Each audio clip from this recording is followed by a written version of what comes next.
Well, hello there, it's Angela. Today's conversation that I'm getting to share with you makes me feel completely elated.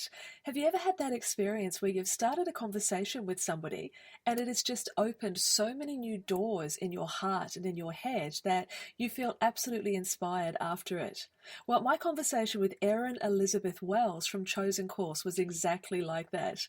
We are really kindred spirits, I guess is the best way of describing it, and we could have spoken for hours. But really, what this whole conversation is about, it's about moving from exhaustion to excellence. It's about moving from breaking down to breaking through. Erin's story is quite inspirational, but it's more about the tools and the mindset and the habits that she has consciously cultivated to take her through into this rather extraordinary life. Now, we talk about all sorts of things from energy management to the power of language, self-awareness, intentional choices, all sorts of stuff, but in particular her four-step process for making change, for shifting your thoughts and patterns so that you can really excel in the way that you choose in your business and your life. There's some really simple adjustments that when you hear them and allow them to land, you'll be able to put them into action straight away as soon as you finish listening to this conversation. So yes, so delighted to share this with you. I can't wait to hear what sort of insights that you get from opening up to Erin's story.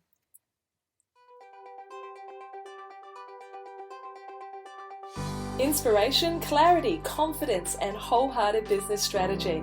Welcome to Your Next Chapter, the podcast especially for women in their 40s and beyond who know that business and personal development go hand in hand. Tune in each week for marketing, mindset, and personal growth strategies, along with inspiring stories from women around the world who are creating new businesses and lives that are personally fulfilling and financially rewarding. If you're looking to create a business and life you love, you're in great company. Let's find out what will unfold in your next chapter. I'm your host, Angela Rasmus, and I'm so delighted that you're here.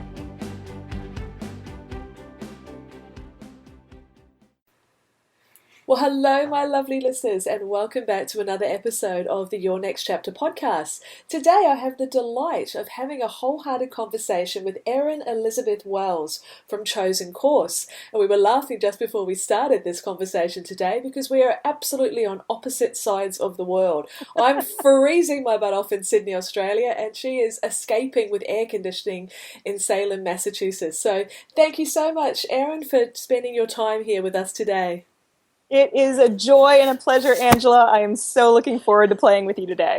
Oh, I just knew as we started to talk, and one of the things that is a very big part of the way that you show up in the world and help entrepreneurs get more intentional every day. And just coincidentally, the big poster that sits on my wall with my word of the year just happens to be intentional. So we think it's a destined conversation, yeah? I truly believe it must be. I think this is just a beautiful alignment. It is indeed. And I love the overall idea, which we're going to delve into in great detail today, about your own intention to help entrepreneurs move from exhaustion to excellence by using the mindset and the tools and the habits that really get results for them. And I know you've got a very unusual way, I must say, of approaching productivity, and that in a really positive sense, with that purpose and direction right at the top, and we're going to delve deeply into that. But I love to start these interviews with finding out, is this new business, this Chosen Course, a next chapter for you? What happened before? Absolutely. Well, the answer is, oh God, yes. It is definitely not my first rodeo. Chosen Course has been growing for the last, I think we're almost up to 5 years now. And prior to that, I actually was running a business focusing on home organizing. So I had a company called Living Peace, which I started when I was 23 years old. And it was my passion of the time. I continued to grow it and run it for 12 years to the point where not only was I, fully booked, then I started bringing on staff members and the whole 9 yards of having other people going out and working with clients on behalf of the company. And Chosen Course essentially grew out of that work as I began to discover that my initial work was around kind of the tangible aspects of organizing, getting down and dirty with my clients in their kitchens and garages and basements and closets and all of this kind of thing. And I realized that a lot of my clients were really struggling around what I think of as the more intangible aspects of organizing, which is the time management, task management, life balance, priorities, getting clear on kind of, where is my focus right now? What's my purpose? Where am I headed? And how do I get there as effectively as possible? So yeah, that was how Chosen Course came into existence, was as an outgrowth of my previous chapter. And do you feel that, I just want to jump in on that time management piece for a moment, because it was ringing in my ears. If I think about the concept of getting organised, I mean, I know what I need to do. I need to put stuff away for a start. But but there is that overall perception, which becomes reality, that we're all so busy. So time management becomes a really big part of tackling any major task, would you think? I feel that the skills that people typically associate with time management are fundamental skills that, quite honestly, we should be taught in school. And I don't think we adequately are. Because the reality is that as we grow up, as we encounter each new chapter of our lives, we have ever-growing responsibilities. And there are ever, more aspects of things that are important to us and that need attention and that need care. So whether it's, just moving from being a student to being an adult, and suddenly you have to worry about paying bills and paying, rent and all of, paying your mortgage and all these things, to then you add in a partner. And what are all of the things of managing a relationship in a partnership? If you add in kids, like, holy crud, the whole thing explodes now, doesn't it?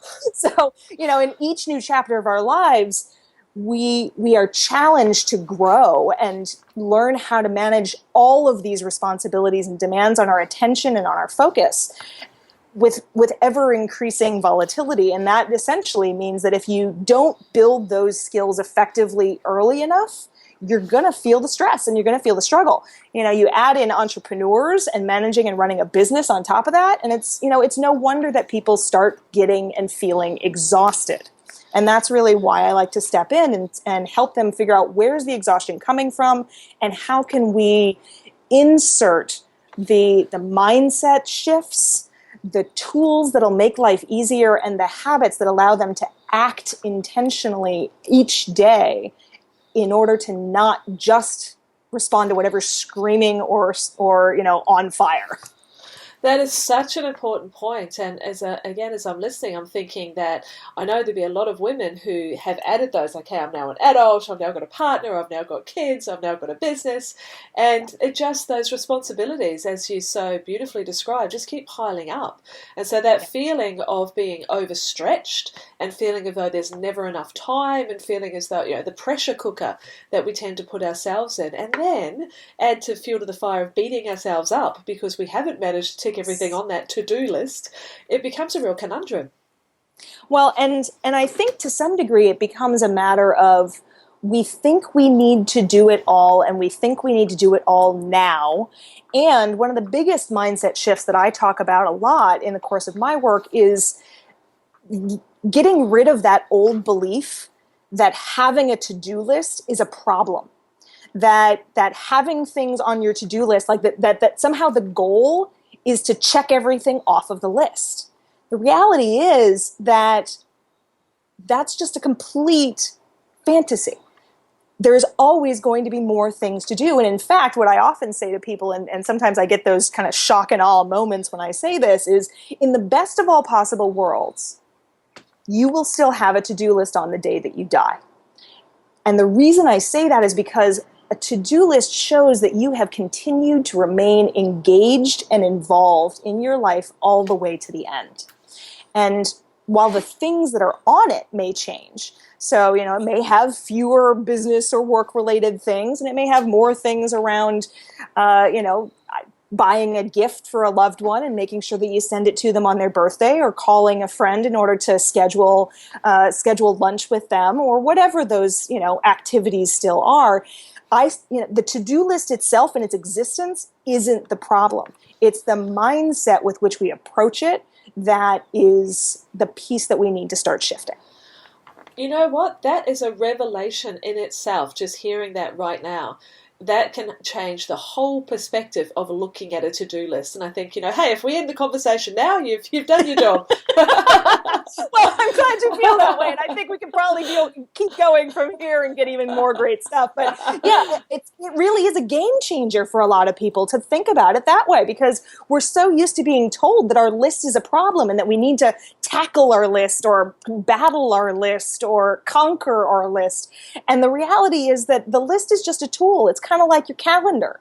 It just helps you know what's on your plate right now. So, just like you need a calendar in order to know when to show up for your dentist appointment or what time you're meeting for a podcast interview or whatever the heck is showing up in your world right now, what time you need to take your son for his soccer practice, a to-do list is essentially just a tool to hold that information about what your next actions are. It's just a tool. Let its power sort of eke away. Its power over us sort of eke away. Well, certainly it's painful. It's a tendency to feel like a taskmaster. That's the part we want to just let go of. That's an old way of thinking about it, and it's really just not serving you. Yeah, no, I completely agree. So no more nightmares about to-do lists, everybody. It's just a tool that we have control over. Well, I'd love just to circle back just for a moment, because we went down that very active alley just there. But when you made the change from your original business into chosen course, and you saw the reason that you started to move is because you saw the need and that you had a desire to fulfill that need and a capability. Now, quite often, next chapter businesses as chosen course are built on what I call skinned knees. So it's your own experiences where you have fallen and broken an arm or a leg and got back up again and go, okay, I can help other people avoid that. What was your own story when it comes to productivity? And this being able to manage your energy and your time and create these sort of tools? Was this something that you consciously went through and had to stumble and find the right methodologies, or was this something that was always a natural sort of skill that you had? Oh, Angela, you just, red button right there. Well spotted, friend. Well spotted. So the answer is heck yeah. There was definitely my own set of skinned knees that brought me into this. And, the broader answer is it's a little bit of everything, So let me actually tell you two sections of story, which I think will give you a better sense. The first section, the first piece of story is from before I started my first business. So before I started Living Peace, which was my organizing company. When I started my organizing company, I shared with my mother that I wanted to do this. Blessedly, I had a mother who had also been an entrepreneur. She was very supportive. She was very encouraging. And as I said, I was 23 when I started my first business. And so my mother, in her best supportive way, happened to share with the woman who was our family's house cleaner and who had been my mother's house cleaner all the way back to when I was a teenager, that Erin is going to start a business as a professional organizer. Now, the woman's name was Clara, and I still have some fond memories of Clara. And when Clara found out that Erin was starting a professional organizing business, her response was absolutely hysterical laughing for about a solid 3 minutes.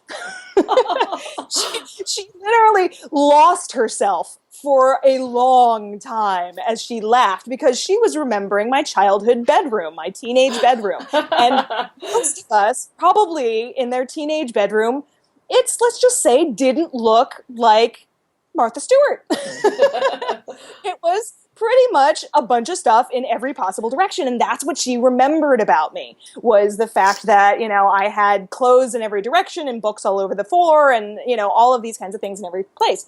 But what Clara never knew was, because she had no opportunity was that my schoolwork was always meticulously organized.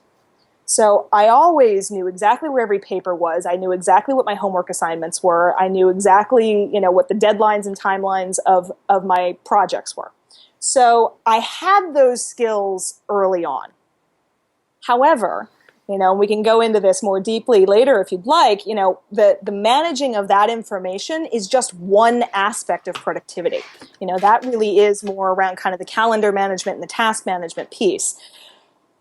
The piece that was my skinned knees was the energy management, because skip now to the second section of the story. When I was about 2 years into building Living Peace, I had that moment where I had a great idea. And there was this particular service that I wanted to launch. And I had just built it to the point where I was fully booked. Like, I was 2 years in, I had a good plate of clients, I was well engaged. But I had this great new idea of something I wanted to launch. And the short version of the story is that I went into type A overdrive holy crud mode, throwing myself at getting this done. And part of this comes from the fact that, as I mentioned, I started my business while I was still in graduate school. And my only experience of really getting something done, coming from a student's perspective, was finals time. And we've all had that experience, right, Angela, where you're in the middle of finals and it's like 2 or 3 weeks of a whole lot of intensity and you kind of just throw yourself at it and then it's done, right? Yeah. Problem was, this wasn't 2 or 3 weeks. This was like 4 months that I tried to go with that level of intensity, throwing myself at this project. And the end result was me on the floor in November for our, American Thanksgiving, in fetal position, sobbing hysterically at the idea of having to face the 20 some odd people who were about to be showing up to the house for Thanksgiving dinner. And I had a breakdown. I had a complete and utter meltdown. And that was my aha moment. Yeah. That was the moment when, I went and got some help, and blessedly, by the time I showed up in the psychiatrist's office, I'd figured out what I did wrong. And so I basically said, I just need you to help me take this down a couple notches, because I know now I did this to myself. I was going at this with such a level of intensity that I burned myself out. And that was the moment that allowed me to recognize that was an approach that was not sustainable, it was not effective, and it was in fact hugely detrimental to my mental health, my emotional health, my physical health, just across the board. So, the end answer to your question is, I had some of these skills going in, but there have been plenty of skinned knees and lessons learned all the way through. That's the huge value, isn't it? For you to actually have had that experience, to recognize what caused it, to then formulate a way out or through it and out the other end, and to manage that energy so that hopefully it doesn't happen again. And we're not saying that, hey, I had my aha moment and life was perfect from there on in. Angels and unicorns and pixies and fairy dust. No. But what I've found personally in those situations, different scenarios, but my awareness is being taken up a few notches, so I recognize that it is happening, where before I'd have to get to the other side and collapse, but now I recognize that it's happening, so whatever the case may be, so that awareness allows you to dial back whatever the situation is for you. But you see the warning signals much faster. Yes, and that's the vital part, and that's that. I always like to think of the Next Chapter business as you've just started a little before the people that you're helping, so they're coming up behind you. You can turn around and go, aha, watch out, great big pothole right there. Angela, I knew I liked you. I say that to people all the time. It's, the coach you want to work with, the person you want to help guide you through, is the person who has already walked this path recently. Sometime in the last few years, I'd say 3 to 7 years, and who knows exactly where those potholes are and will point them out to you and say, that one's going to hurt. I recommend you go around it. And also, I guess, with what I'm hearing here, I'm hoping that it is very reassuring for people who are listening as well, because as I said at the beginning of our conversation, what I see a lot is us women being down on ourselves. I can't manage to get it all together. There's something wrong with me because my to-do list is too long, but rather I'm not coping. And what I see happen, and this has certainly happened with me as well, is you keep going, you keep going, you keep going. Self-care, hello, what's that? I'll get to that, at some other stage. You end up having a break, going on holiday, and immediately get sick because your body suddenly goes, oh, thank God, I can collapse now, can't I? And, heck yeah. Yeah, you don't actually get the chance to revitalize yourself because you fall into that heap. So recognizing that this is an issue for all of us and sharing some ideas on how you might manage your energy better is something that I'm certainly wanting to ask you a little bit more about. Absolutely. And this is the reason why, the clients that I truly love to serve and work with are typically entrepreneurs and what I call recovering type A's. where it's that you've already felt that feeling of pushing too hard, going too strongly at it, and if you haven't already been through burnout and beyond, you're at least at the point where you're feeling the flames, and they're licking against your skin, and you're going, oh God, this is gonna hurt if I don't make a change right here, because we've all gotten close to it.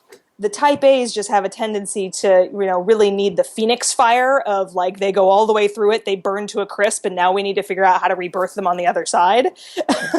But, everybody has felt that feeling of being licked by those burnout flames, and it's how do you shift your patterns in such a way that you can approach your life sustainably, that you can ensure that what's important to you is getting done consistently, and that that the pattern that you're using on a daily and weekly basis is something that can feel good ongoingly.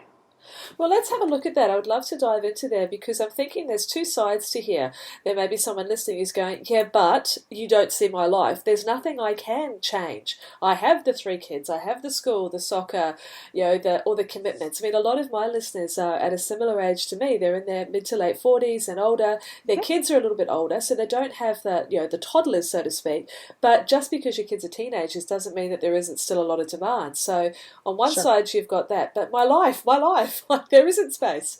And then on the other side, you have the entrepreneurs who perhaps are looking or feeling the overwhelm because there are so many different things that they can do in their business, making decisions as to what they should do and how to balance that. So to me, there's 2 very distinct pictures here. So could we do a little bit of delving down into this concept of energy management and organization for those 2 different tribes, so to speak?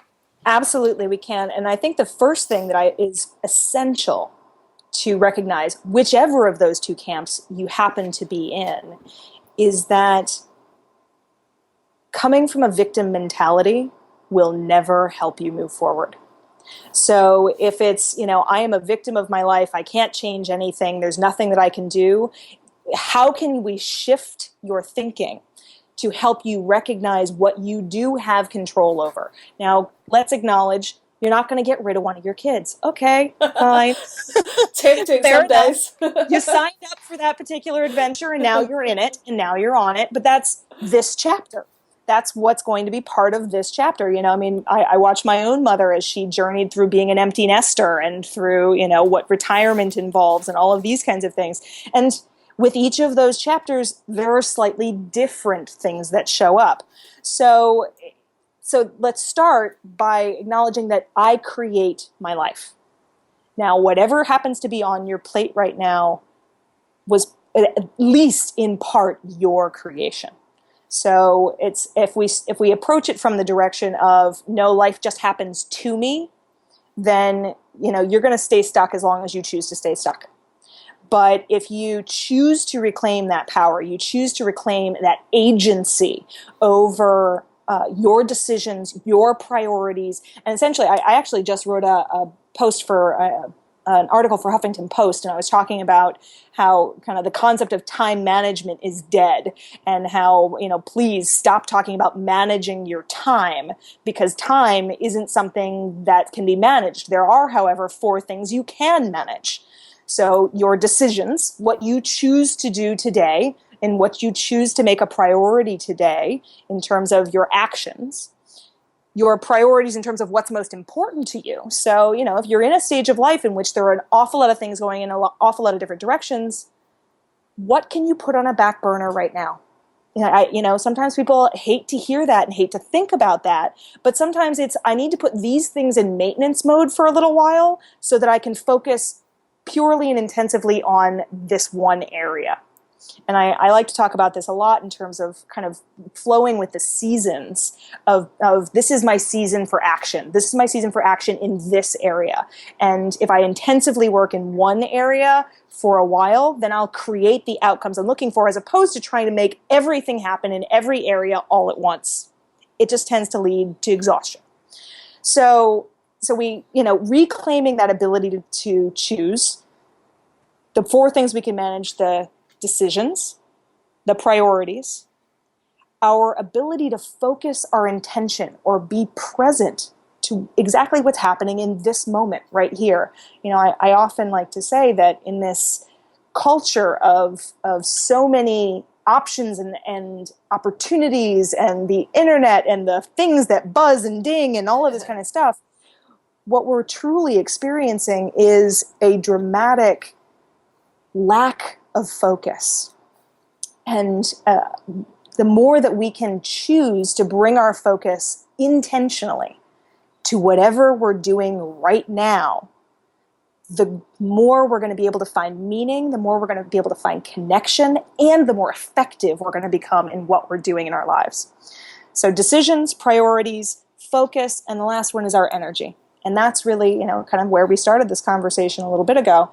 If you're not taking care of creating appropriate cycles of stress as an engagement and rest to allow you to recover and recuperate, basic.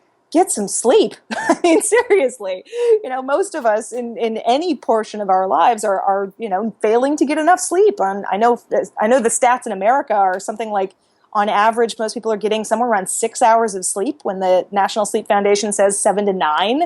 Like, no wonder we're all stressed and exhausted. Like, basic, just so basic. We all know it, but it's how do you shift the patterns to make it a priority, to make it important. Those are the things that you can manage, and wherever you find yourself in your life, whether it's, I've got so many things on my plate and I'm going in every possible direction, or the opposite, I'm as you said, the entrepreneur who's like, okay, I have all these options, but I'm the only one that gets to decide what to do. Which one do I do? Then it's about how can I build in the structure that I need. Those are really, really powerful points that you've just made. Those four, the decisions, the priorities, the focus, and the energy. And you're absolutely right. I believe, like kindred spirits here, that idea of the dramatic distraction, which the internet has really, I love the internet, don't get me wrong. I found you. Well, we found each other on the internet. It's a wonderful thing. On the internet. Thank God for technology. It's an awesome thing, but oh my goodness, it has scattered us in so many ways. It's taken our energy and really scattered it in 1,000 different directions because of everything that we're exposed to. This is one of my theories about life. And that idea of pausing and getting present and actually getting quite honest about what's going on. Sometimes we don't even do that. I'm thinking of the steps that you've done there, and I'm thinking of something that's going on in my life at the moment. There's a significant family challenge with an unwell child, and it's been going on for quite some time, since mid-February, and it has forced me, and I say that very deliberately, it has forced me to pause and reprioritize what is important. What can I let go of? Because I was still trying to run my business as though nothing was different.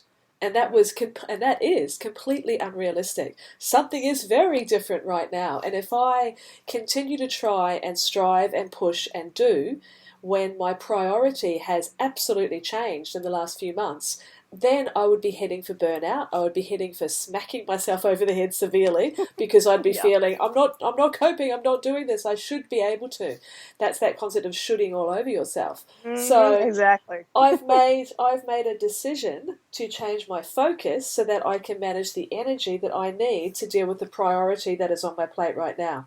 So that is absolutely perfect example, and thank you so much for sharing that story, because I think there are many people who are also having similar experiences, whether it's with an illness in the family, or a major emotional upset, or whatever that kind of X factor cause. And that's I often like to say, when I made the point before about we create our lives, I caveat that to say, more accurately, we co-create our lives. And I often like to remember, there's a beautiful quote from Viktor Frankl, who was a psychologist who was part of he was a prisoner in the concentration camps, and he wrote an amazing book called Man's Search for Meaning. Yeah, it's incredible. It's an incredible book, and my favorite teaching from that book is, between stimulus and response, there is a space. And in that space lies all of our power to choose. So the stimulus of whatever happens to be showing up in your world, in your case, a child's illness, is, that's something that the universe handed to you. And it's something that most of us, God help, we really, we hope is never going to happen, and then it does. But you made this beautiful opportunity to choose your response, choose how you were going to handle this arising action in your world, and figure out how to change what needed to be changed in order to make sure that what was the priority, what is the priority, taking care of your family, taking care of your children, had the time and attention that it truly needed and deserved during this period. And, I think that's the situation that all of us at some point will have to face. And so what we have control over is our response and how we choose to shift our priorities, shift our attention, shift our focus in order to take care of what's showing up. And that's absolutely true. And I think, and I'll make the statement here that, again, there's no perfection here. It's taken me a while. No! Yeah, it's taken me a while to actually understand that and be okay with it. So there's 2 points here, I think. Number one is the container that you have created, that framework for understanding the control that we do have. 3 points, actually. That's the first one. I love that framework that you have created. It's allowed me very quickly to grasp it and to put what's happening with me into context, which then allows me to take that same framework and apply it into other situations. So really, really powerful. The second one is the need for self-compassion. I'm a huge fan of the work of Kristen Neff, and self-compassion is a part of what I call my self-worth trilogy, which is self-awareness, self-compassion, self-belief, and in that is the power of the pause, which was not directly but indirectly influenced by the Viktor Frankl quote, which is that when you can pause and allow yourself to respond rather than react, you got a much better chance of things going okay. So that's that's the second part, actually giving yourself compassion that, as you said earlier, you don't have to do it all at the same time. Exactly. And then the third point, because I've sometimes chafed at the bit about the idea that I've created everything, because there I go or co-created. I didn't create this situation with my son. Like, how dare you make such a suggestion? However, if you pull it back to the most basic understanding, I chose to have a child. And therefore, whatever the situations that my kids face and I'm alongside with them, comes from that decision. So in that respect, yes, I have created this situation, but not in a malicious way, just in this is what's flowing. And so that acceptance needs to go with it. Well, and what's beautiful about giving yourself permission to pull back and have that recognition is in making that decision and choosing to have a child and choosing to bring that life into the world, you take the responsibility. And that's responsibility for whatever shows up in relationship to that. And I mean, I've worked with clients who have lost children. I've worked with clients, where it's nobody chooses to lose a child to cancer. Nobody chooses to, lose a loved one to a car accident. These are not things that we sign ourselves up for. And yet at the same time, we do have the power to choose what we make of that moment and how we choose to respond to it in such a way that we can, I think there was a wonderful story I heard, and I truly wish I could remember the original origin of it. I apologize if I'm losing my sources, but around two sisters who were both abused dramatically as children, and one of them spiraled into, depression and alcoholism and addiction and all of these things because of her abusive childhood and all of the things that she chose to take away from that in terms of her own value and her own self-worth. Now, no judgment on it. It's just an acknowledgement of that was the best that she could do with the resources that she was able to gather to herself at the time. The other sister chose to shift how she viewed it and ended up completely remaking her life, becoming exceptionally successful because she was abused as a child. And she ended up working with, abuse victims and helping them to overcome their challenge and helping them to find their own strength, their own power, their own confidence, and bring themselves into a space of certainty and self-respect again. Now, these are just two possible responses to the same stimulus. And so the more that you reclaim your power to choose your response, the more you create opportunities, possibilities, and new roads for what you can, what comes in the next chapter. That is, and I've heard that story. I relate to that one. I think I've read it in a book somewhere, so I think we've read the same book. Probably. And what we're saying there is that, again, self-compassion is so important. That number one is that you can't push aside the feelings. You need to experience them, feel, deal, heal, is what I've been taught. But what you've just outlined there is the choice, and I do believe it is a choice, as hard as it can be, to reject victimhood. Because if you, as you said at the starting point of our conversation, if we step out of victimhood, instead of saying, there's nothing I can do, it's like this is all happening, if you actually pause and recognize that there are some pieces in your business or in your life that you do have direct control over. You can't control everything. And that's where I, with my background, the Serenity Prayer is, I'm not a particularly religious person, I'm a person of faith, but not of religion. But the Serenity Prayer talks about accepting the things that you can't change and changing the things that you can, and having the wisdom to know the difference. And to me, that's the anchoring point of recognizing what it is that you do have the power and the control over, so that you can make the changes that, as you said, can open up new opportunities that you could not see before. Yeah, absolutely. And then I think, one of the other things that I think is important to offer here as a road, as a tool that you can use when you're in those moments of pause, or when you recognize that a pattern that you've been doing for any length of time is not, let's just say, not as empowering as we might wish. The first thing that I often recommend is to notice the questions you're asking yourself. Yeah. So notice the questions. Are you, into this mental, this internal self-talk of, why does this always happen to me? Why can't I figure this out? Why can't I ever get on top of this? Why? Start by ending the why questions. Now, I'm a big fan of the why in terms of, why is this important to me? And what's the meaning behind this?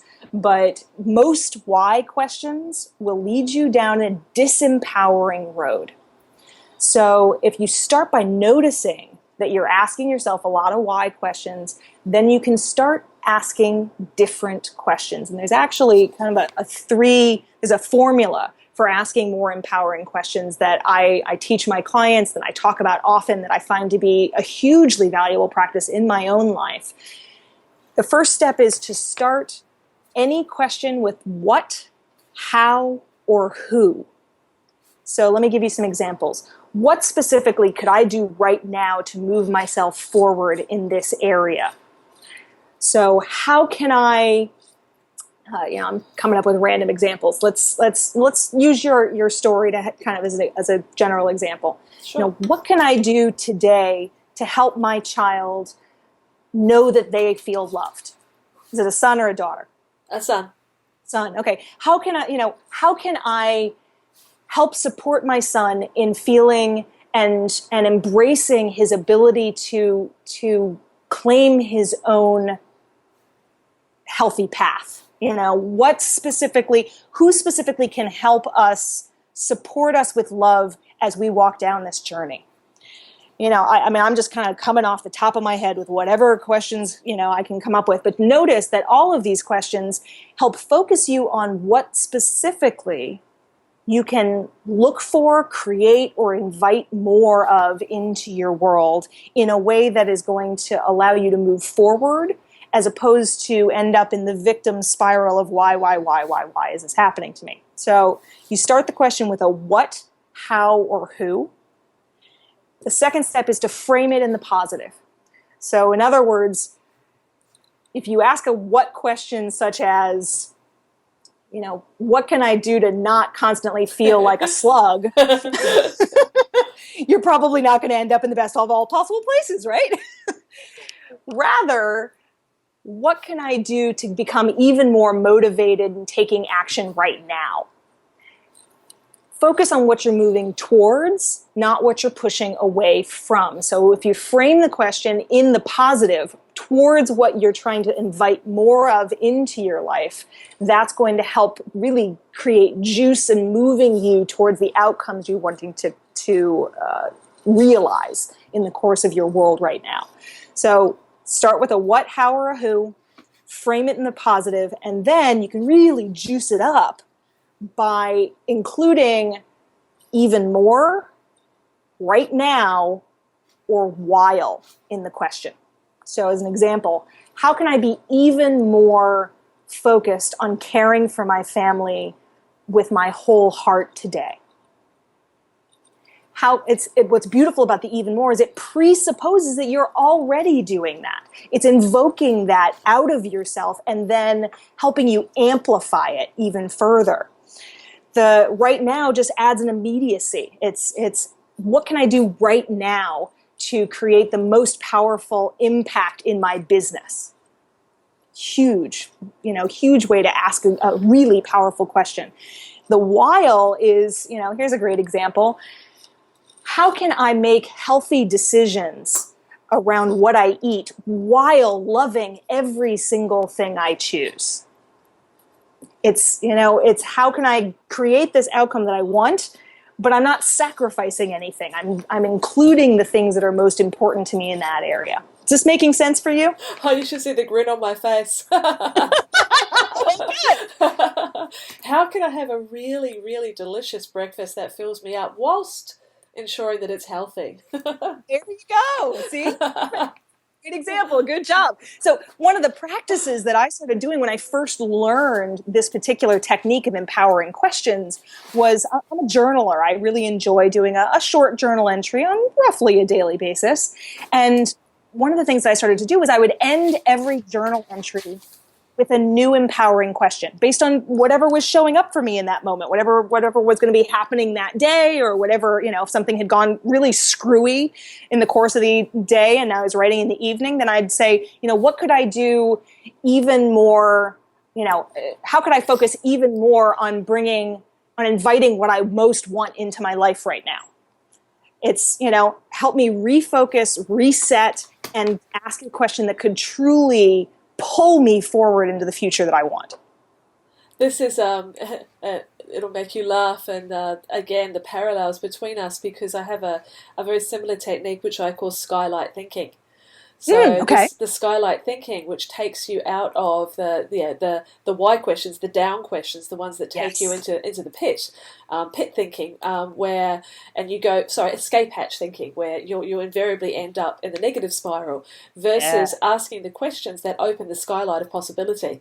And again, the framework is fantastic, because you can then take that, as you've just described, and utilize it in so many different areas. Once you've got that technique, it's malleable. It can be used in many, many different situations, be that business or life, which is what I love about the flexibility of it. And I particularly, I haven't got this piece, and I'm going to be telling people about it, the one about the even more. That predisposes that you're already doing it. So it looks for the positive building blocks rather than the victim assumption that, well, I can't do this at all. Well, actually, if you delve a little bit, you are already doing some of that. And that will even just lift your energy immediately, because you are focusing on the good. You're filtering for the good.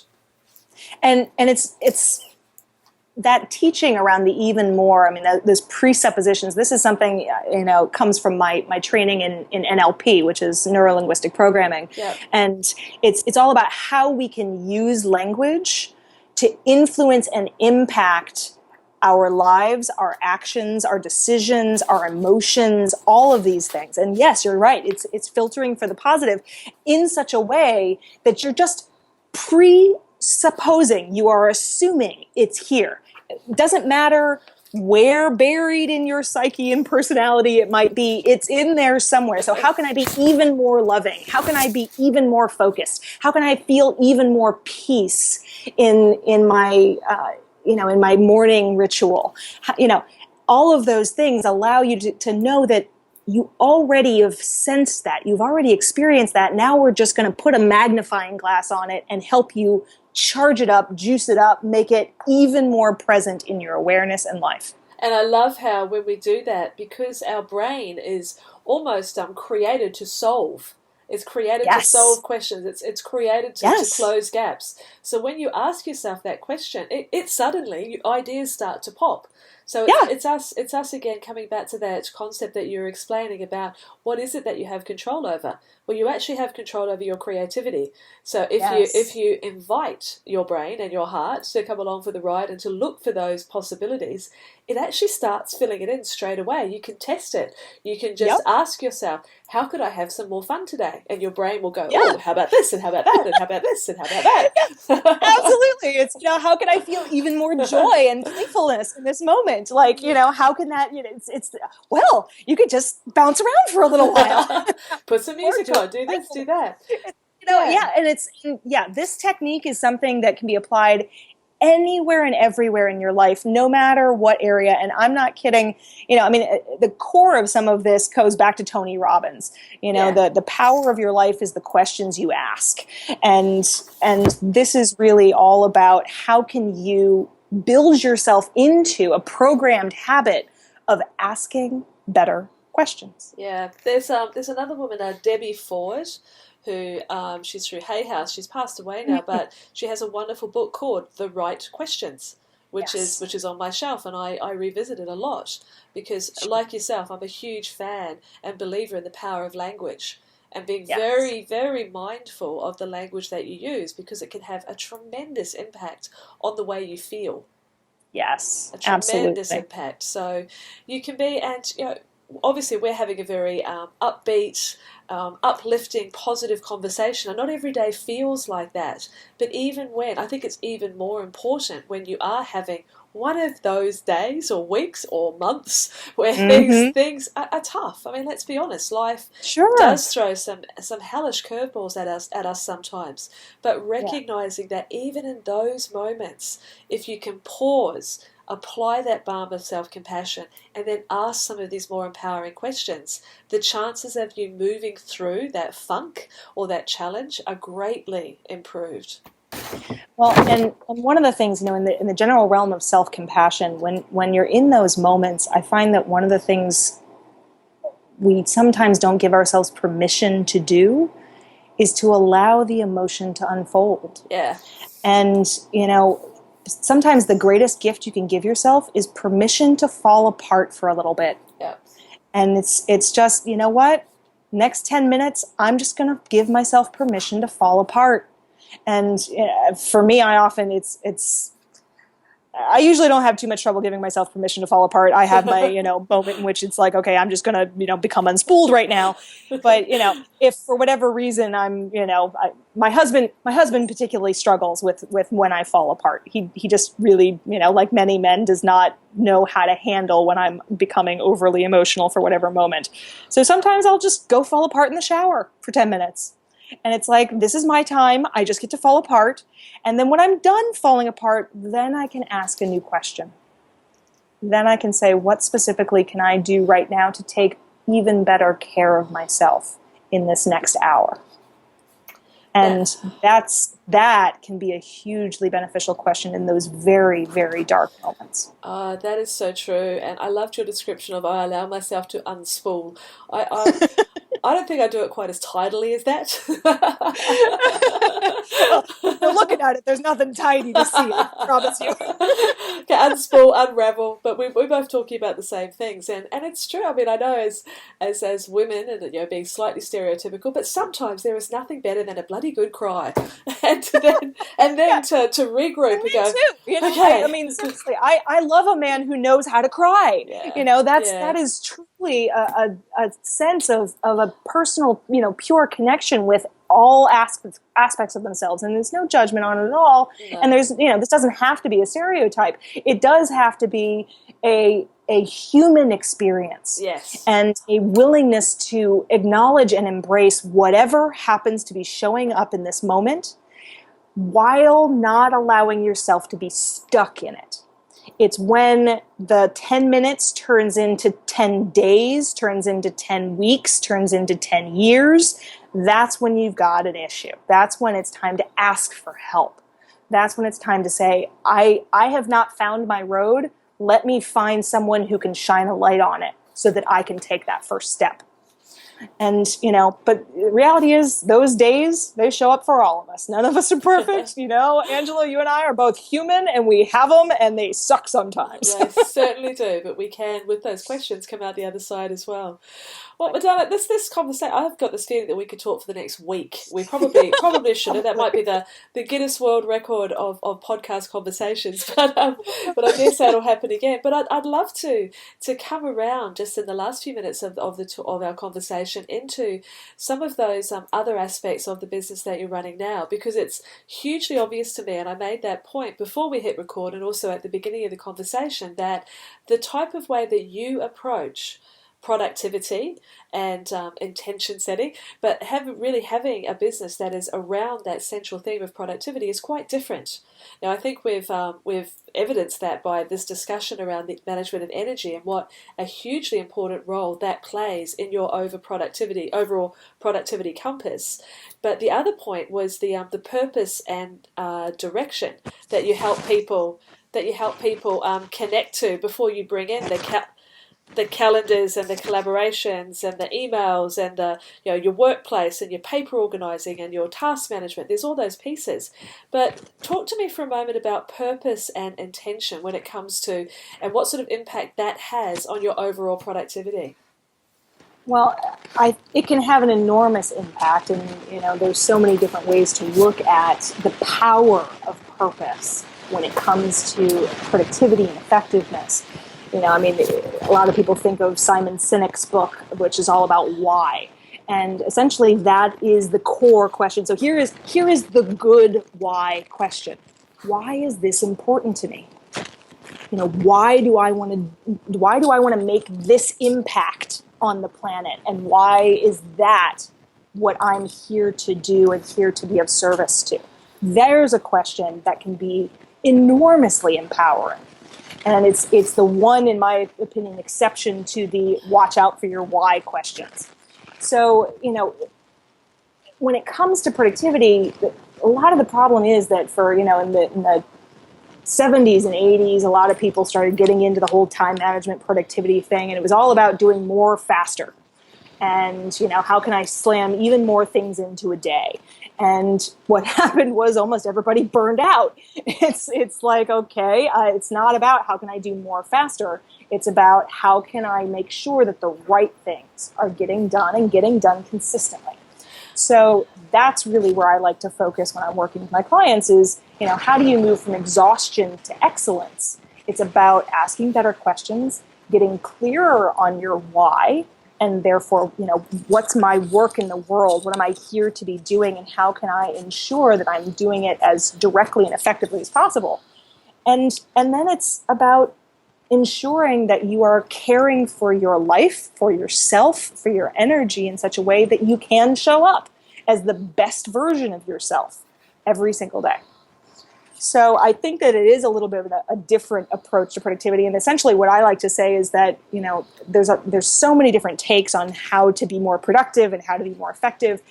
My approach is kind of a bridging blending of several different kind of core concepts, and recognizing that,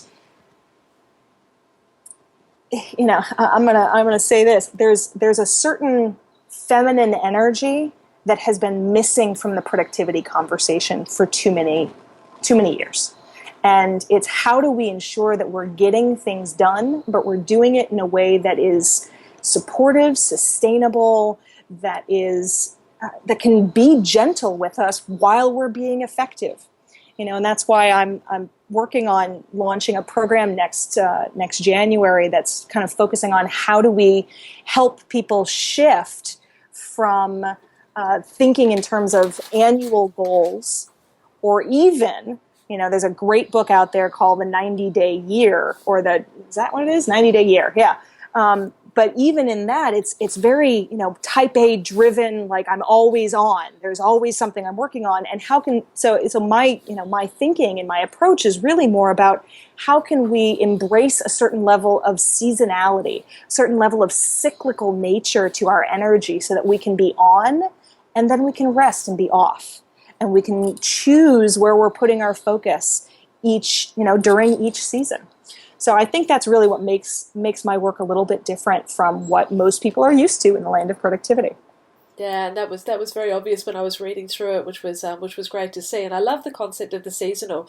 I've actually got, just as an example, a good friend here in Australia who recognises very much how sensitive she is to the seasonal changes and makes sure that her programs, her services, the core things that she's doing are not happening in winter, because like she doesn't like she literally says, I just want to hibernate.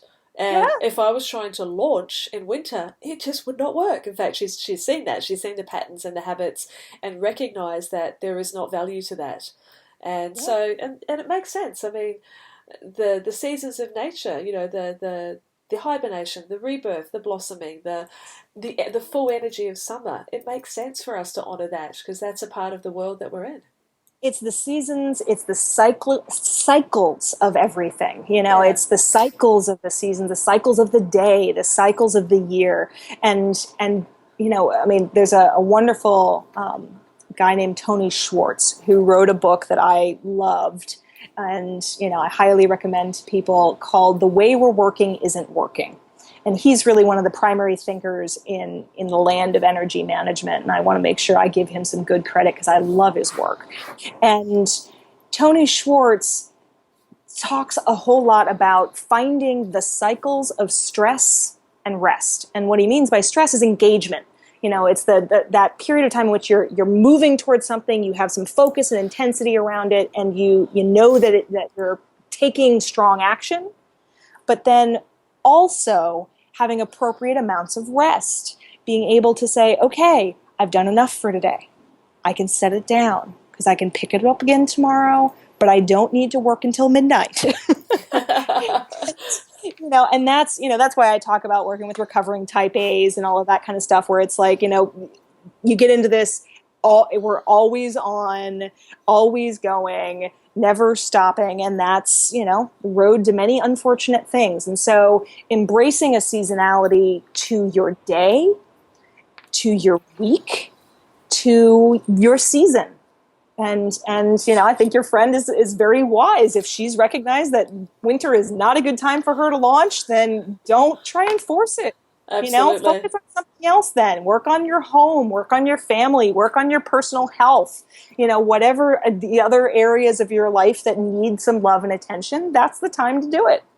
Absolutely. I think of myself on a very simple basis that 3 o'clock is my lowest energy time during the day.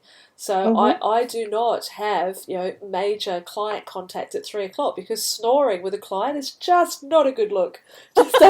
Just doesn't work. Just doesn't work. But I think Somehow they don't find valuable in that. apparently not. It's great for me, but but seriously, when we were talking before about the distraction of the internet, for example, and taking our energy in so many different directions and scattering it. And then you add to that the fact that so many of us work from home, so we've lost some of those boundaries between work and home. And so there's work creep. There's activity creep that continues. Oh, look, the computer's on. So Yeah. I'll just stop and just check those few emails or whatever.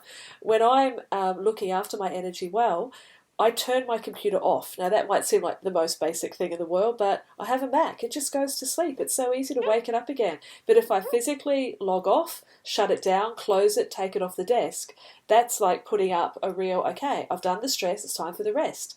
So, and those sort of habits, which I know you talk about a lot, those sort of habits are really important to get yourself into them. Because I can very easily overwork. Without a doubt, that's one of my not so great habits is the overwork thing. And so just putting some simple things in place, like charge my phone out of the bedroom so that I don't roll over and check it first thing in the morning. Yeah, absolutely. Yeah, so many little things. Here's another great one. For the folks who have found themselves rolling over, picking up their phone and immediately opening their email, move your email icon off of the main page of your phone. So like bury it like 4 screens back so that it's not sitting there staring at you right there, because just that one little pattern interrupt will help you remember, oh, right, I didn't want to check my email the first thing I woke up in the morning. Pattern interrupt, that's a really great point. Yeah. It's a great point. Pattern interrupts are, God, we could go into a whole long conversation around pattern interrupts. That's a great tool to use too. It's that when you're feeling like crud, turn on a great dance song and dance for 4 minutes, because there's a great pattern interrupt. Yeah, that can shift your energy so quickly, can't it? And that all comes back. I mean, this whole conversation as we're drawing to a close is about awareness. Everything that we're talking about here is about having that power of self-awareness, to recognize those patterns, to recognize when your energy is flagging, to recognize when you're asking yourself unhelpful questions, to recognize when you're beating yourself up, to recognize when you're not connected to your purpose. There's so many pieces there which I believe all come back to that power of self-awareness, because once we're aware, we can choose to pause, we can choose to have that response between that time choice between the stimulus and the response. It all comes back to that self-awareness, would you say? Well, and I would expand upon that to say it starts with the self-awareness and then it moves into the intentionality. Great. Because once you have that awareness that this pattern has been showing up in my world, and that's that awareness of the stimulus, and you get to the pause, and then in that pause, you have the opportunity to choose intentionally how you want to respond, how you want to move forward. And so, that's where the magic of intentionality really kind of has its heart, is in our ability to take that moment of recognition and awareness and make a different choice. Choose a different road than what we used to always do. And that's, I do this with clients all the time. This is kind of one of the core things of NLP. If you have a habit that has frequently been showing up in your world that's not so great, start intentionally moving it into your past. I used to do this, but now I do this. And I used to have this habit of X, Y, and Z, but now today is a brand new day, and now instead I choose this. And that, it's the power of language again. It's that intentional, what do you choose to do instead? Huge. Yeah, that power of the language for sure. Oh, Erin, this has been one of those sensational conversations. I'm so delighted that we got the chance to talk today and that you've been able to share these insights and these intentional moments that we've created for the listeners today. And I'm sure there is so much to take away. I, for one, will be re-listening. I don't often like listening to the podcast again because I've got these allergies and I'm very nasally today. And it's like, oh, my voice. Oh, honey, you're fine. But this conversation has been absolutely one of those wholehearted ones that has so many ripples that once you actually grab hold of them and intentionally and consciously bring them into the way that we're showing up in the world will have a massive difference. So thank you so much. And can I ask, for people to find you out there in the world, where can they come? What's your web addresses? Which social media platforms are you active on so that we can very nicely stalk you? Absolutely. Well, you can find me at chosencourse.com, and I'm sure you'll put it in the show notes and all that kind of good thing. So you can find me at chosencourse.com. I know that we were talking about having a little gift for everybody that I want to just make sure that we let people know that they can take a look for that. I assume that will also be in the show notes of the Start Your Master List e-guide, which will help folks basically shift. We talked about to-do lists at the beginning of all of this.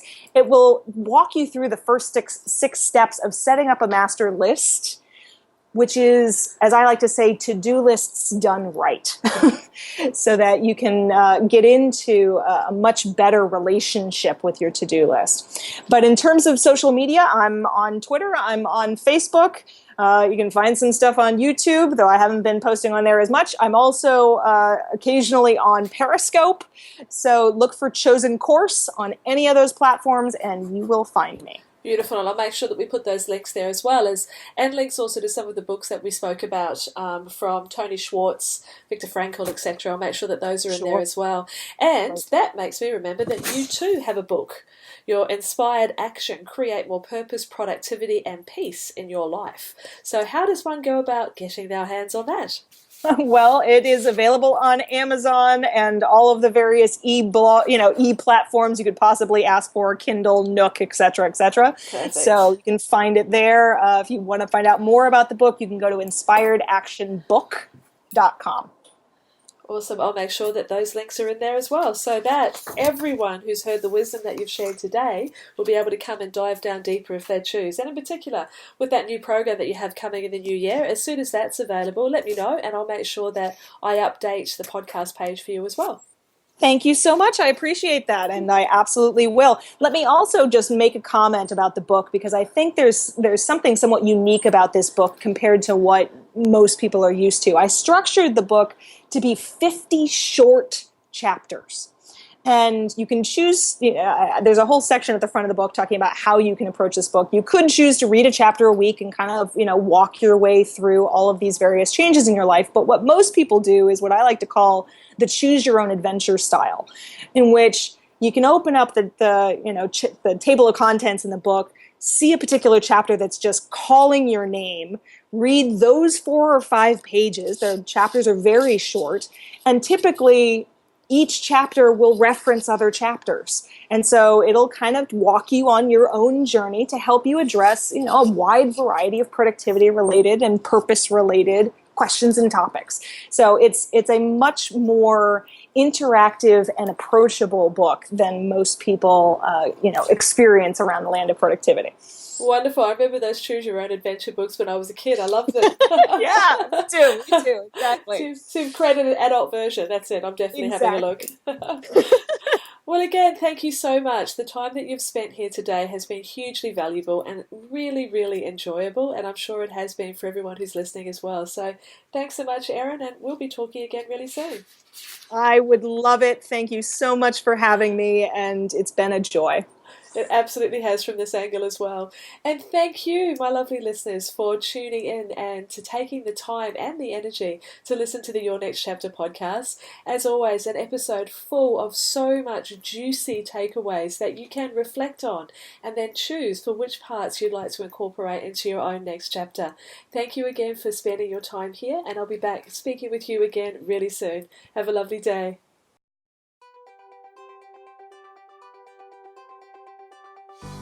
Thanks for listening to the Your Next Chapter podcast. If you've enjoyed this episode, please let me know.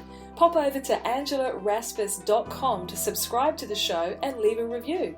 And whilst you're there, you can also enjoy valuable free resources, including show notes and downloads, along with the Next Chapter community, where you can connect with other wholehearted women on the same journey as you.